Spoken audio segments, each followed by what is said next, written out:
Alright, hi guys, this is Ghost Club. Right now we're going to go ahead and watch WhiteRa up here at the top right, saying GLGL, the happy face, against, and he's going to be in blue on the top right of Steps of War. And on the bottom left here we have Liquid TLO in red. Both these guys are very good players, very interesting to watch both of them. This was included in the TLO replay pack.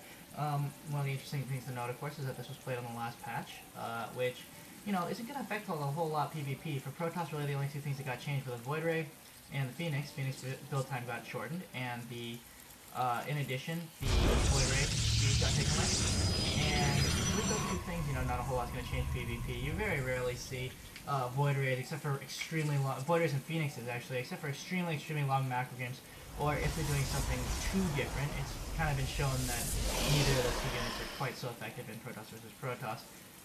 We see WhiteRa actually looks like he's going to be placing down his gate much earlier than TLO. Going ahead and looking at TLO right here, he's going to go ahead and chrono out his first, use his first two chronos before his gateway.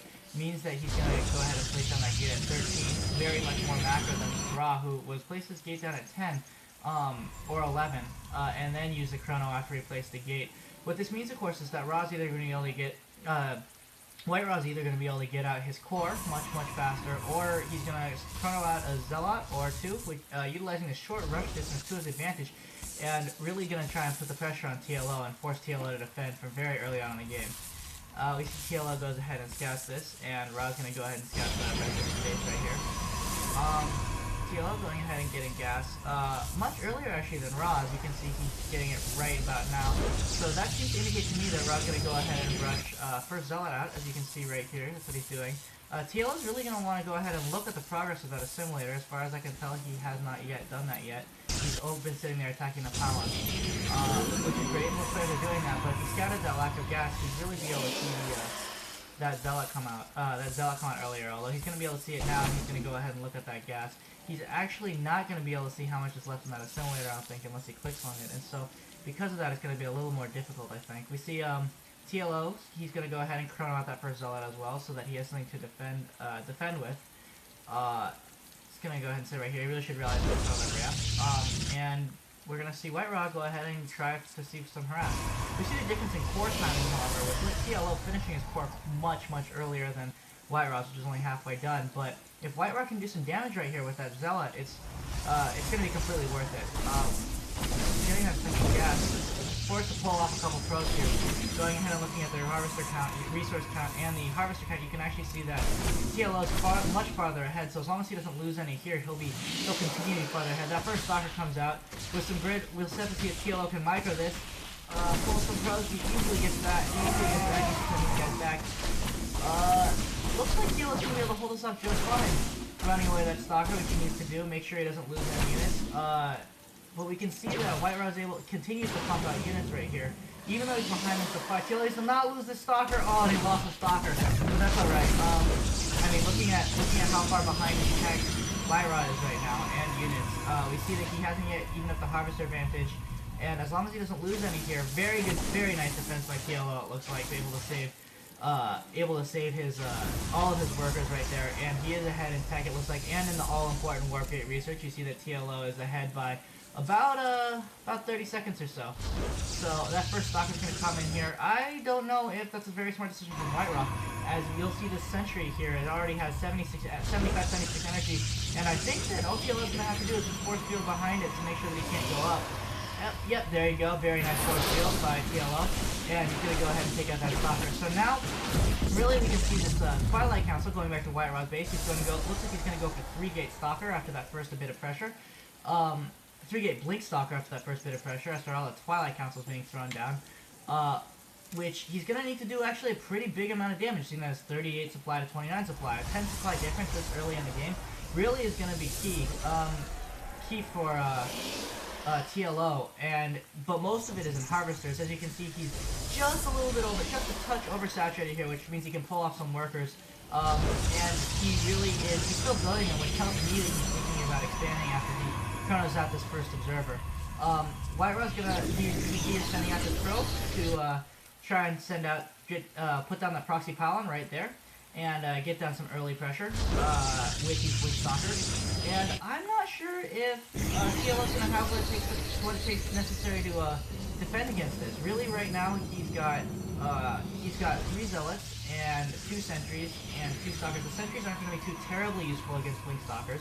They will be able to limit the mobility somewhat, but 3-gate blink stalker is a very powerful build. As this observer moves over here, he's going to check probably, make sure he doesn't have an expansion. And WhiteRa is just sitting here waiting for Blink to finish, which it just about is. Got about 30 more seconds on that if he doesn't chrono it. He is chronoing it though, so it'll be done a little faster. A little poke out here from TLO. He has about 100 energy on each sentry, so he has enough for 4 force fields. But again, against Blink Stalkers, I'm not too sure how effective it's going to be. It's all going to come down to WhiteRa's micro right here as he moves up. Blink happens, he blinks up the Stalker to make sure he can gain vision. And Ra's forced to blink up another. These force fields are pretty good. WhiteRa doesn't really get vision anymore coming up, and he's able to reinforce this fine. He's throwing out that very first immortal, and WhiteRa's going to see him again, he doesn't have any economic damage yet with the I'm most worried about. So he's going to have to back off now with this immortal. That he very smartly does, even though he uses 2 of them. First stalker's out, and now it looks like he's even up the army a little bit. He's going to come in for this other attack. It looks like he's going to try to snipe the stalker, and then he's going to run away very smartly. TLO has this observer out here, but he's not going to need it. And as we can see, during this battle, WhiteRa's chosen to expand up here to the gold expansion because he knows that with these stalkers, he's going to be able to keep map control for a fairly long time comparatively. We see this robotics bay has also come up for TLO, so that's not really going to help TLO altogether too much against this mass stalker build. We see him starting to build his first colossi now, but really with this expansion right here, we're going to have to see if TLO can, or if WhiteRa can end up using that expansion and getting an economic advantage. If we go ahead and look at the income tab, resources tab, we can see that TLO's oversaturated on his main, whereas WhiteRa is just a little bit oversaturated as well. TLO is going to be able to see everything that WhiteRa is doing, but the key important piece of this is that he's not going to be able to gain map control. And so it remains to be seen if TLO is going to choose to move out or not after this first Colossi comes out. The reason is that if he is able to move out and actually defeat this force, which will be very close, then he'll be able to run out and put pressure on this expansion that he actually doesn't even know is here yet. If he doesn't, then he's actually going to be in pretty big trouble as WhiteRa will be able to have that extra expansion kick in, and with the extra minerals, he'll be able to pump out even more blink stalkers. We see TLO's a little bit supply capped right now. No big deal really. He's gonna go ahead and place down another pylon, and he's gonna try and pump out another colossi. Not gonna push, and right now you can see him transferring a couple more probes here. TLO should have seen that, but what remains to be seen whether he was actually looking at the mini-map or not. You can see TLO's income still a little higher, but as both bases get saturated right now for WhiteRa, you can see his income tab starts jumping higher and higher.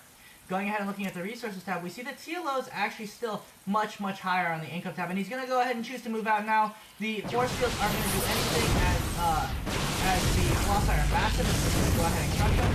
And now it remains to be seen what WhiteRa's going to choose to do.